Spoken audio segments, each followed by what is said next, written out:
Now we discuss errors and approximations. ఈ చాప్టర్లోని next model కనుక తీసుకున్నట్లయితే మనం ఇప్పుడు సర్కిల్ గురించి డిస్కస్ చేస్తున్నాం.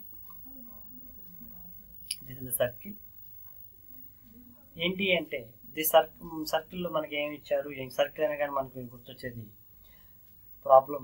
మీ కాన్సెప్ట్ ఏంటంటే సర్కిల్. ఇది సర్కిల్కి వచ్చేటప్పటికి ఏరియా అనేది ఒకటి ఉంటుంది, సర్కంఫరెన్స్ ఒకటి ఉంటుంది, దీనికి రేడియస్ కూడా రేడియస్తో డినోట్ చేస్తారు కదా, రేడియస్ అనేది ఒకటి ఉంటుంది. సో ఇక్కడ ఏం ఇచ్చారు, ఏం కనుక్కోమన్నారు అన్నది very important. So given circumference of a circle is measure 28 centimeter. So circumference ఇచ్చారు 28 సెంటీమీటర్, దట్ ఈస్ ఎర్రర్ కాబట్టి delta C equal to 28 with an error of 0.01 centimeter. Sorry, ఇది ఎర్రర్ కాదు, అది జస్ట్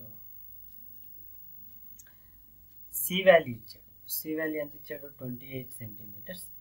దీనిలో ఈ సర్కంఫరెన్స్కి ఒక ఎర్రర్ ఇచ్చారు, డెల్టా సి ఇంత 0.01 centimetres. Find the approximate percentage error in the area of the circle.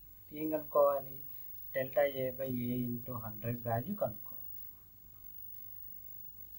అయితే ఈ ప్రాబ్లం వచ్చేటప్పటికి చాలామంది డైరెక్ట్గా area of the circle formula రాసేసి, జాగ్రత్త చూడండి, area of the circle formula ఏంటి, A equal to pi r square చేసేయచ్చు డైరెక్ట్ కానీ ఏంటంటే మీరు ఫార్ములా కనుక అబ్జర్వ్ చేసినట్లయితే ఏ అని ఒక వేరియబుల్ ఉంది, రేడియస్ అనే వేరియబుల్ ఉంది, కానీ మనకి ఇచ్చింది సర్కంఫరెన్స్ కాబట్టి కుదరదు. మరి ఏం చేయాలి సార్ అంటే ఇక్కడ రేడియస్ని సర్కంఫరెన్స్లో మార్చుకోవాలి. ఎలా అంటే మనకు ఒక ఫార్ములా ఉంది, సి ఈక్వల్ టు ఎంత, 2πr.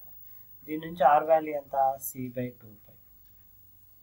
ఈ ఆర్ వాల్యూ c/2π అనేది ఇక్కడ సబ్స్టిట్యూషన్ చేసినట్లయితే A equal to pi into c/2π whole square ఏమవుతుంది, దీన్ని సింప్లిఫై చేస్తే పై c²/4π² అవుతుంది. ఫైనల్గా ఏమవుతుంది, c²/4π అవుతుంది. సో ఈ రకంగా మనం ఇది ఏ సీలోకి మార్చుకుంటాం. ఇప్పుడు ఫార్ములా అనేది మనం కన్స్ట్రక్ట్ చేయగలిగితే ఏమవుతుంది, ఏకి ఎర్రర్ ఏమవుతుంది, percentage error delta A by A into 100 equal to, ఇక్కడ సికి పవర్ ఏముంది, 2 ఉంది కాబట్టి 2 into delta C by C into 100 అని రాసుకుంటాం. సో 2 ఇంటూ డెల్టా సి అంటే already they have given value ఎంత ఇచ్చారు, 0.01. సి అంటే ఎంత ఇచ్చాడు, 28 ఇంటూ 100. అంటే ఇప్పుడు దాకా మనకి ఏం జరిగిందంటే మన ప్రాబ్లంకి ఒకేసారి పర్సంటేజ్ ఎర్రర్ ఇచ్చారు, కానీ ఈ ప్రాబ్లం విడివిడిగా ఇచ్చారు.